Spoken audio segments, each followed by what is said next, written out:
먼저 지역상생 기능발전 대토론에 초청해 주신 뉴스팬 관계자들 모든 분들께 감사의 말씀을 전합니다. 성숙한 미래사회로 나아가려면 개인과 공동체 스스로 자율성과 창의성을 발휘할 수 있는 포용의 공간을 마련하는 것이 대단히 중요합니다. 지역의 다양성과 특성을 반영한 주민 중심의 정책을 구현하면서 지역의 실정에 맞는 풀뿌리 주민자치를 강화하는 것이 지방자치 분권의 목표라고 할 수 있겠습니다. 정부 역시 새로운 국가발전 전략으로 자치 분권 체제의 확립이 중요하다고 판단해서 지난 2018년 9월 자치분권 종합계획을 수립해서 시행하고 있습니다. 중앙정부와 지방이 동반자적 입장으로 상생 협력한다면 국가 균형 발전을 이루는 최고의 전략이 되리라 믿습니다. 자치분권의 마중물 역할을 하는 것이 바로 지방자치법 전부 개정안입니다. 주민 참여권을 보장하고 대도시 특례를 확대해 지방재정 운영의 자율성을 높이는 일을 통해 주민의 정책 참여를 확대하고 주민 스스로 삶의 질을 높이는 주권을 실현할 수 있을 것입니다.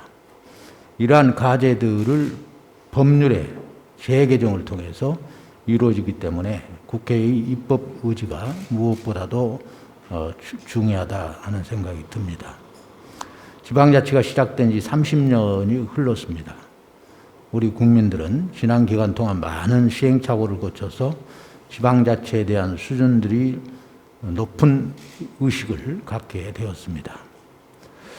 오늘 제가 지금 발표할 다음 내용들을 보면 조금 오늘 주제가 상생 기능 발전 이런 주제인데요.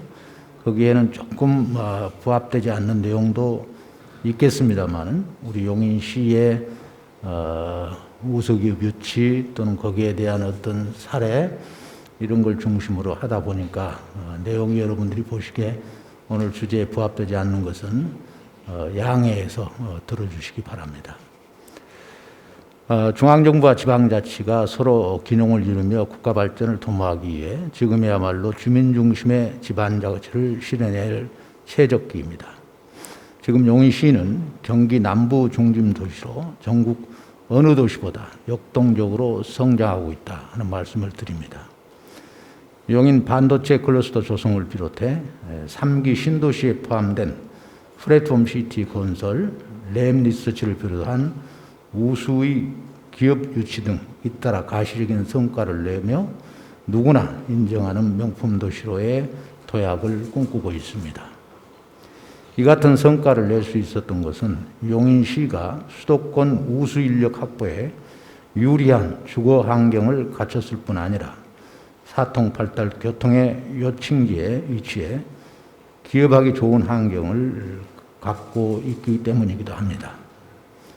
시 역시 이러한 기본 바탕 위에 더 나은 환경을 조성할 수 있도록 큰 노력을 기울이고 있습니다. 저희 시의 기업 유치 성과를 말씀을 드리면 용인시는 지난해 처인구 원산면 일대 SK 하이닉스의 반도체 클러스를 유치해 시의 100년 먹거리를 마련하는 쾌거를 이뤘습니다. 이에 대해 세계적인 반도체 장비회사 랩리서치와 서프라스 글로벌까지 유치를 완료를 했습니다. 현재 CN 삼성전자 기흥 사업장을 포함해 120여 개 반도체 기업이 입주해 있는데 용인 반도체 클러스터를 중심으로 소재 부품 장비 제조기업 유치를 더욱 확대해 세계적인 반도체 도시로 거듭날 수 있는 기반을 닦고 있습니다. 서부경제 거점 도시로 구상정이던 보정, 마북, 신갈동 1원 83만 평에는 플랫폼 시티를 건설하고 있습니다. 플랫폼 시티가 정부의 3기 신도시 계획에 포함돼 시로서는 기반시설 설치 부담을 대폭 줄였을 뿐 아니라 사업을 조기에 진척시킬 수 있게 되었습니다. 시는 플랫폼 시티를 단순 주거지가 아닌 경제 자족 도시로 건설할 수 있도록 전체 가용 면적의 35%를 산업 용지로 계획하는 한편 지난 7월 주민 공람을 해서 본격적인 인허가 절차를 현재 진행하고 있습니다. 지금은 현재 면적의 약 72%에 달하는 198만 제곱미터 토지 소유주의 협조를 요청해 가반이 넘는 57.52%에 달하는 113만 제곱미터에 대한 토지 사용 동의를 얻어 국토교통부 중앙토지수용회에 경기도 용인 플랫폼 시티 도시개발사업 인정 협의를 신청을 했습니다. 시의 지도를 바꿀 만큼 큰 사업인 반도체 클러스터와 플랫폼 시티를 중심으로 용인시를 경제 자족 도시로 견인한 24개의 산업단지 건설도 차근차근 진행되고 있다 하는 말씀을 드립니다. 시의 첫 번째 대형 산단인 용인 테크노밸리를 지난 5월 준공한 데 이어서 아모레퍼시픽이 중국의 수출 규제로 인한 경영난을 이유로 입주를 포기해 무산 위기에 놓였던 제2 용인 테크노밸리도 지난 5월 산업단지 지정 계획을 고시를 마쳐서 입주기업 문의가 현재 세도하고 있습니다. 민간에서 추진하는 22개 산단 가운데 11곳이 착공했고 2곳은 보상 중이며 9곳은 승인 절차가 현재 진행되고 있습니다. 반도체 클러스터와 플랫폼 시티에 이어 이들 산단이 모두 완공된다면 시에는 양질의 일자리가 넘치는 것은 물론 4차 산업의 허브 도시로 거듭나게 될 것입니다. 반도체 클러스터와 산업단지 등에서만 86,600여 개의 일자리가 창출되고 이에 중소기업 등 민간 부문 일자리가 3만 1,000개, 공공부문 일자리 5만 3천 개, 총 17만 개의 일자리가 창출돼 지역사회에 두루 직간접 고용 유발 효과를 낼 것으로 기대하고 있습니다. 이를 원활히 추진할 수 있도록 시는 미래산업추진단 내 반도체 산단과 산단 입지과 플랫폼 시티과 3개 전담부서를 포함한 미래산업추진단을 신설해서 행정 지원에 총력을 기울이고 있습니다. 더불어 시는 올해 상반기에 대기업인 프레시지를 포함 60개의 기업을 유치를 했습니다. 지난 2년간 유치한 기업은 약 300곳에 달할 것입니다. 이와 같은 기업 유치를 위한 우리 시의 노력은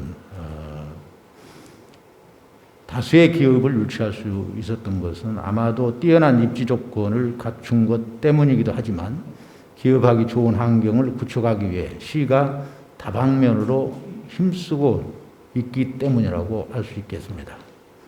시는 코로나19 발생 후 어려움이 생긴 기업을 대상으로 찾아가는 원스톱 행정 서비스를 시작해 신속히 행정 절차 및 인허가 등을 지원하고 있습니다.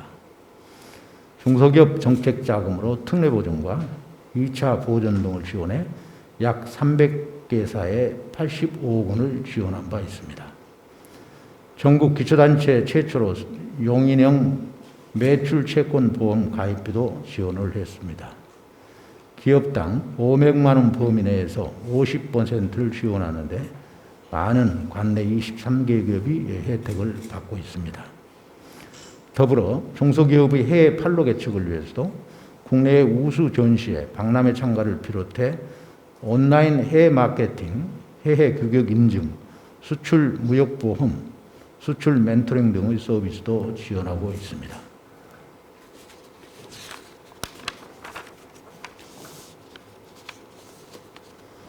매년 400회사 이상이 이 같은 지원을 받아서 현재는 나름대로 탄탄하게 성장하고 있다 하는 말씀을 드립니다. 용인시는 최적의 기업 입지 요건을 제공할 수 있도록 사통팔달의 스마트 교통도시 구축에도 박차를 가하고 있습니다.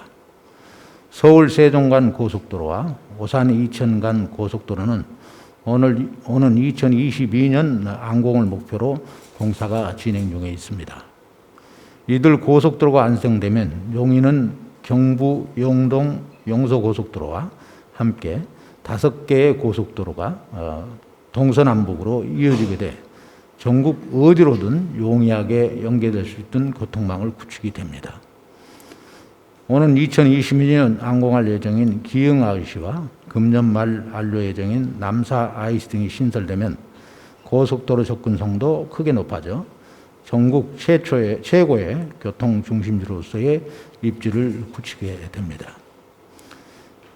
기업의 미래 가치를 결정하는 것은 시의 현재가 아닌 미래 환경입니다. 시는 반도체 클러스터와 랩리서치 테크놀로지 센터와 같은 연구개발 시설을 다수 유치해서 반도체 혁신 생태계를 탄탄히 구축해 나가려고 합니다.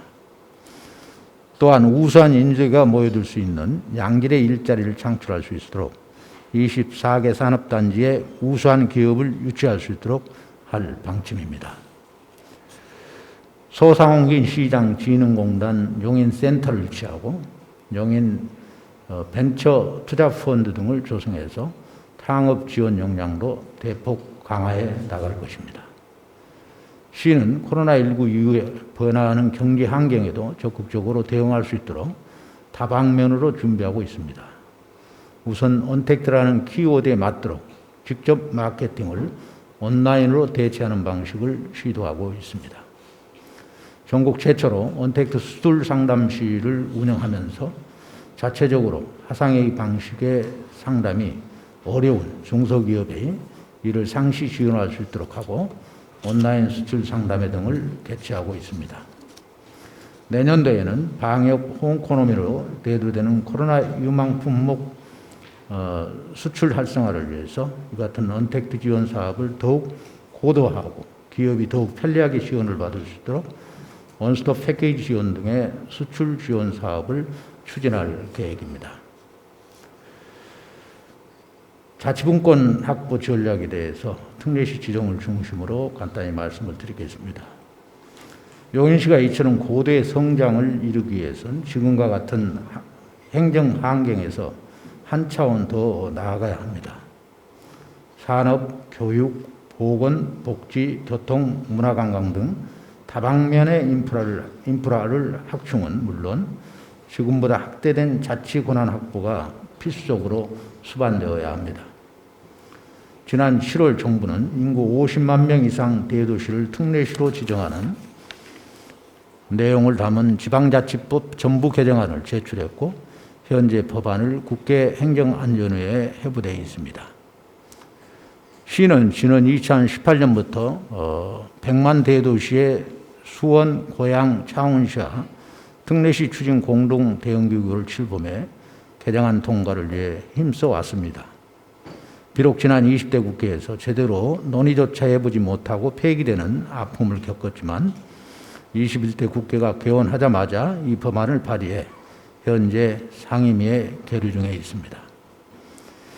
또 이런 상황에서 전국의 상당수 자치단체가 특례시 지정에 반대 입장을 표명하면서 해당 법안이 정치권의 뜨거운 이슈로 등장하고 있습니다. 일부에서는 특례시 지정이 자칫 지자체 간 빈익빈 부익부 현상을 초래할 수 있다는 우려를 제기하고 있습니다만 용인시를 비롯한 100만 이상 대도시 시민들은 상대적으로 지금도 행정 서비스의 역차별을 받고 있습니다. 예를 들어 설명해 보겠습니다. 용인시의 인구 규모가 비슷한 어느 광역시는 공무원 1인당 담당 시민 수가 181명에 불과합니다. 용인시는 공무원 1인당 그 해당 시의 2배가 넘는 368명의 시민을 담당해야 합니다. 용인 시민의 경우 그만큼 양질의 행정 서비스를 받지 못하고 있다 하는 말씀을 드립니다. 또 인구 100만 대도시 시민들은 복지 서비스에서도 역차별을 받고 있습니다. 사회보장급여 산정 재산 기준으로 살펴보면 용인시는 현재 중소도시로 분류되어 있는데 동등한 조건의 노인이 광역시에 거주할 경우엔 1억 3,500만 원을 공제받아 기초연금 수급 대상이 되지만 용인시에 거주하면 8,500만 원만 공제받아 기초연금을 수령할 수 없는 상황도 발생이 됩니다. 65세 이상 노인 수는 용인 112만 7,200여 명, 울산 12만 6천여 명으로 비슷한데 기초연금 수급자는 용인이 6만 200여 명, 울산이 8만 2천여 명으로 월등히 차이가 나는 것도 바로 이러한 이유에서입니다. 이는 헌법에 보장된 국민 누구나 차별받지 않고 동등하게 대우받을 기본권인 평등권을 심각하게 침해하는 것입니다. 일부 자치단체는 재정 문제를 우려하여 특례시 지정을 반대하고 있지만 이는 특례시의 핵심 요소가 아닙니다. 100만 이상의 대도시는 지금도 타 지자체에 비해서 재정 요건이 좋기 때문에 재정에 대한 것을 핵심 요소로 부각시키지는 않습니다.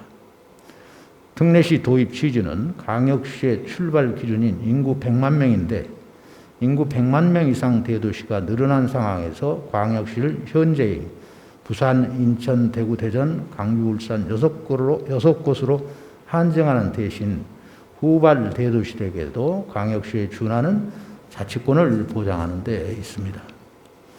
용인시를 비롯한 100만 명 이상 대도시들은 대규모 기반시설 확충 등 각종 현안 사항을 시급히 해결해야 하는 상황입니다. 정부가 특례시 지정을 포함한 지방자치법 전부 개정안을 속히 국회에 제출해서 이런 문제점을 해소하려고 노력하는 것이 현재 진행되고 있기 때문에 크게 기대를 하고 있습니다. 자치분권은 미래 성장을 위한 시대적 과제이며 세계적인 추세입니다. 이 같은 흐름에 맞춰 지방행정체제의 다양성을 부여하고 자치 영역을 확대해 기초지자체 각자가 특별한 성장 동력을 확보할 수 있는 행정환경이 조성되어야 할 것입니다. 이 자리를 빌어 100만 용인 시민을 대표해서 부탁 말씀을 올립니다. 100만 인구의 대도시 시민들의 역차별을 받지 않도록 올해 조속히 법안 처리가 처리될 수 있도록 힘을 모아주시기 바랍니다. 모든 도시들은 각자 다른 환경을 갖고 있습니다. 이 다름 위에서도 우리는 상생할 수 있고 함께 성장할 수 있습니다. 궁극적으로 모든 도시들이 상생할 수 있는 방안을 찾는 것이 지방자치의 목적입니다. 용인시도 이 같은 마음으로 더 나은 해법을 찾는 데 힘을 보태겠습니다. 아울러 용인시가 한 발 한 발 내리는 걸음을 애정어린 시선으로 지켜봐 주시기 바랍니다. 깊어가는 가을 뜻깊은 자리에서 110만 용인 시민을 대표해 시의 성장 잠재력을 알릴 수 있는 기회를 주셔서 다시 한번 여기 계신 모든 분들께 감사의 말씀을 올립니다. 고맙습니다.